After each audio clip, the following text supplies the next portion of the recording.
So chapter 1, employee engagement. What is employee engagement and why is it important to an organization? So Rich, give us your definition of employee engagement. Okay, so at its core, it's quite simple. It's about people that come into work and want to be there and doing more than is expected. In my opinion, there's 3 types of people in an organisation. The first type of person is highly disengaged. They come to work and they do less than is expected. The second type of person that comes to work is they're disengaged because they come to work and they just do what is expected. Okay, now that's a big thing. They just come what is expected, in and out. And then the third type of person is someone who's highly engaged. They come to work and do more than is expected. Those people are emotionally connected to your business. So that emotional connection's a very big part of it. It is everything. So Mark, when you go into companies, engagement is not something you see the moment you walk in the door, or is it? Well, it's interesting because you work with startups on the one hand where they're all about engagement. They're all really wanting to change the world. And then I work with big companies that are trying to get that mojo back. So it's all over the map. And I think about the consequences of how it is for companies if they don't actually get their mojo, if they don't get that engagement rolling. It can really be a big problem. Now, Marshall, you're the king of mojo, writing the book on Exactly. Mojo. What is it that gets someone to get their mojo back, or in companies? Because employee engagement, if we use Mark's word, is about the mojo going back. What is that? Well, my area of expertise is really not what can the company do to engage the employees, but what the employees can do to engage themselves. And so I went to a presentation with 3 of the top HR people in the world, and they talked about employee engagement. And they're smart people, and they talked about great stuff like compensation, empowerment, all these things, all good. I'm listed 0. When I say 0, I mean 0 on what can employees do to engage themselves. And to me, I fly all the time. Typical American Airlines flight, right? 3 hours, 1 flight attendant's positive, motivated, upbeat, enthusiastic. One's negative, bitter, angry, and cynical. Have you been on such a plane before? Indeed. How many times? Same pay, same uniform, same employee engagement. What's the difference? Not the outside, it's the inside. So what I want to focus on is the human dimension of engagement, not what can the company do to engage you. Why is that one flight attendant positive, motivated, and upbeat, and enthusiastic, and the other not? Well, let's look at the stats right now. Rich, give us some of the idea of how bad engagement is around the world right now. Well, I consider it a crisis. Oh, really? Yeah, I do, because around the world today, according to Gallup, and the stats are improving slightly, is we're at 13% engaged. 13%. So that's 87% coming to work and doing less than is expected, or just doing what is expected. That is a huge crisis in terms of the economy and the money we're spending on trying to improve people's productivity in the workplace. Yeah, see, I love the fact that I work with mostly small to mid-sized enterprises at ActionCOACH, and so we've got a very high level of engagement with the owners we work with. But as you said, Mark, when you get to the bigger companies, it's there. Marshall, would you say it's a crisis, the level of disengagement? Global employee engagement is very near an all-time low. It's a little up, but it's very near an all-time bottom. Here's the irony. Companies have spent billions of dollars on this topic, and what do we have to show for it?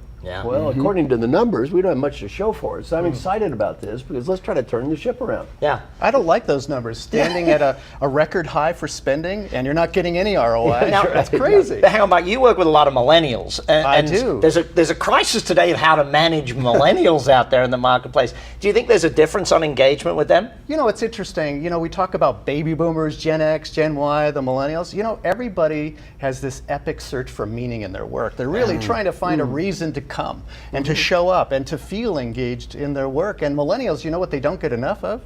Respect. Right. You know, it's interesting when you're young and you're a teen. I met Steve Jobs when I was a teen. He made this point very, very precisely. He said, goodness, you've got some of your best ideas. It might be raw, it might be kind of fresh. The best thing we can do is respect our values and respect the people who are contributing to our businesses. That's what employee engagement gets at. Yeah, very much so. Now, I want to just throw it to sports just for a second. Because, Rich, you started this based on sporting and understanding it from there. Tell me about how sports can relate to business on this subject. Well, my pedigree is I was a failed elite athlete. So over the A failed elite athlete. Yeah. Explain that to me. Yeah, so I got to the big stage, right, and very quickly I just stuffed it up. Okay, and so I went on this journey of really trying to understand my brain and human behaviour. And that took me on a journey to travel Australia at the semi-professional level, and I travelled, I won a lot of premierships, and then I started coaching teams to win premierships. And at its core, what sports does is it really highlights the fact that you're either engaged or you're not. Right. And they are a benchmark to high performance. And so you can see when someone's got a bad attitude, it's all body language. Yeah, on the sporting field, it's quite obvious when an employee or a team member is not engaged. Right. But in a business sense, sometimes maybe it's that you don't even want to see that they're not engaged, because as the CEO, sometimes it's like, I don't want to have to deal with that problem today. I got sales issues or operations issues, all that sort of stuff. So then, why is it the hottest topic of today? Because, there's an important point. Mike, wherever you speak around the world, it's a hot topic. It is. I think about a great example being an engaged company versus an unengaged company. Think about the crisis we've just seen with Uber. Uber has gone through, in a sense, the inverse of a fully engaged organization and getting the people rallied around serving customers. I know Travis Kalanick. Every single member of their leadership team has been fired because they weren't being connected with their people and the people who serve them. It goes back to Marshall's point. Our employees don't treat our customers any better than we treat our employees. And so if we are really engaged with them, the good news here is, guys, that this program that we're talking about today is about doing the inverse of an Uber on this. Yeah, they went through disengage and like try and kill yourself as a company. It's like, oh my goodness, how do you create disengagement is a thing. And I think that's important to acknowledge. Marshall, you've seen companies that have gone through disengagement, and then even when you were coaching with Alan Mulally at Ford, you saw how he was a genius at bringing engagement into his senior team, and therefore right through it. What are some of the best lessons from that? Well, that's a fantastic case study. A fantastic case study. I'll give you one lesson from Ford. He goes to Ford, and the first thing he focused on is leadership behavior. And he said, here's the way we're going to treat each other. The team got together, they developed a profile, and then he said no tolerance for bad behavior. Zero tolerance. Now, when I say zero tolerance, he built airplanes. Before he was at Ford, he was at Boeing. Well, you have a defect, people die.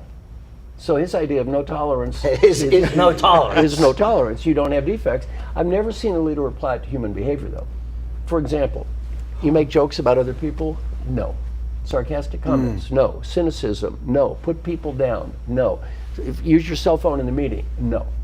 And if you do it, out. Well, what happened is one of the top leaders goes to Bill Ford and says, Bill, this is childish, Boy Scout nonsense. Bill said, go talk to Alan. Alan said, I made a choice and you made a choice. Goodbye. Yes. Goodbye. Out.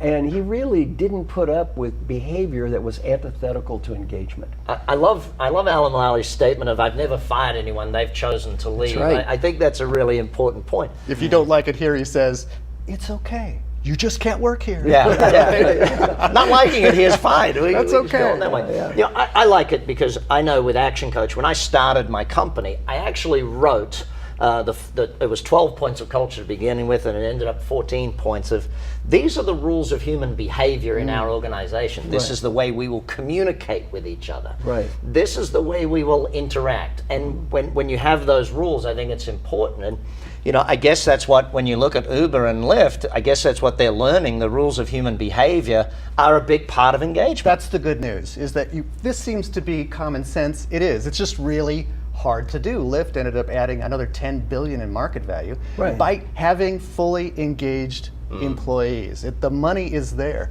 If you really think about the game changer in the business right now, it's really believing in the employees who serve those customers, Yeah.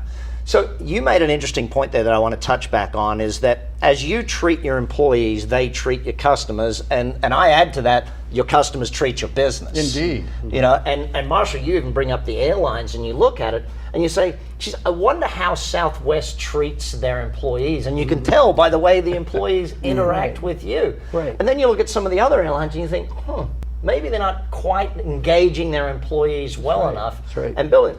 And by treat, we don't just mean silly little things. It can be what systems you evolve to help them do a better job, what training you have for them, and some of those other things. You probably noticed you go on Southwest Airlines, it's really just a cattle call if you think about it. Oh, it's yeah. a bus. It's a discount airline, and yet you feel like you have a better experience there because they've given some permission to those employees to be able to have fun, make contact with people, and even be a little bit silly. But as have they go through human it. interaction. Yes, this exactly. is the thing of it. Right. And this is where, and we'll get to this in later chapters, about how can technology solve this. I want to bring up one other point around the engagement. We've had a massive shift in leadership.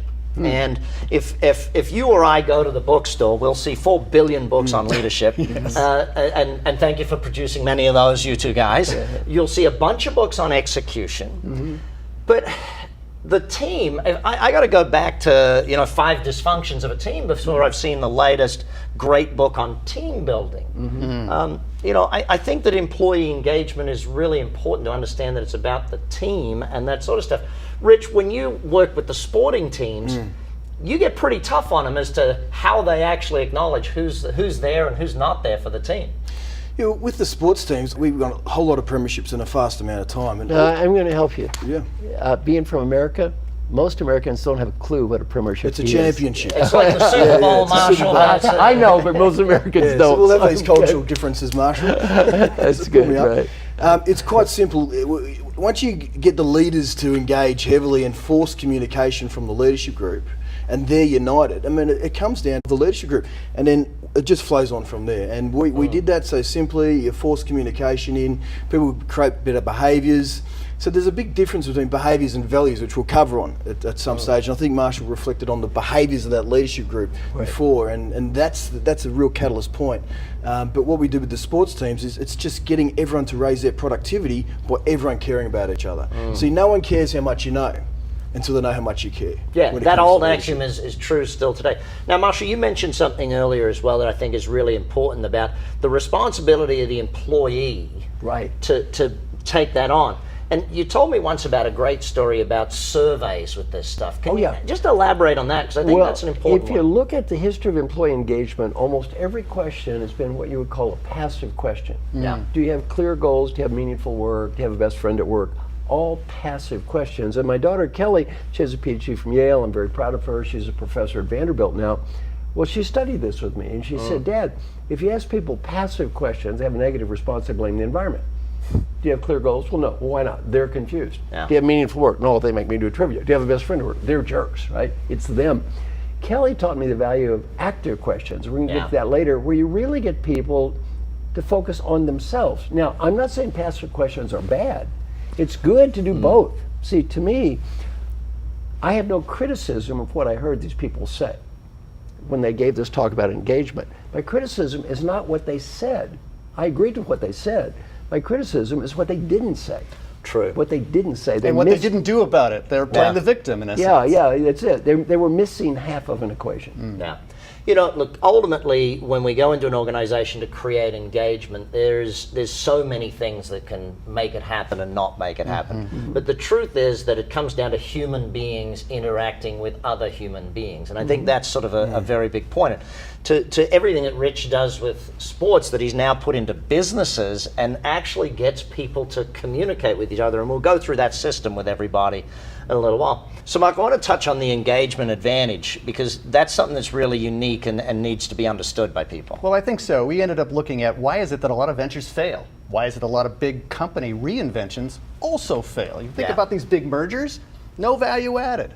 Actually the people who support mergers do better than the actual merger itself. And this happens all over the place. So being very practical, I'd like not to lose as much money going in the future. And so we started something at Stanford called the Venture Lab, where we looked at reverse engineering. What was the difference between the 1 out of 10 that actually did not fail, the succeeder?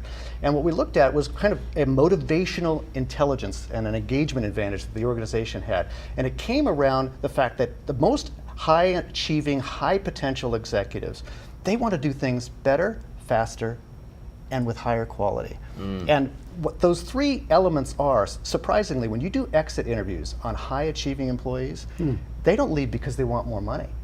they don't even want to leave because they have more status. They didn't feel like they could actually serve the customer better, faster, cheaper. They actually want to be there for you serving, and they weren't supported by their company. Just think about that. What an asset that is to an organization, and it's worth perhaps half the market cap of most growth companies. Yeah. So ultimately, team, chapter 1 about employee engagement is really looking at, are your employees engaged? To what level are they engaged? And ultimately, how much money is there laying on the table in companies, both in market cap and in profitability, just by not having engaged employees? So chapter 2 will start moving on how we get them engaged and what are the challenges to that. But stay tuned. Apply these learnings. Look at your team. See what level of engagement you've got really engaged.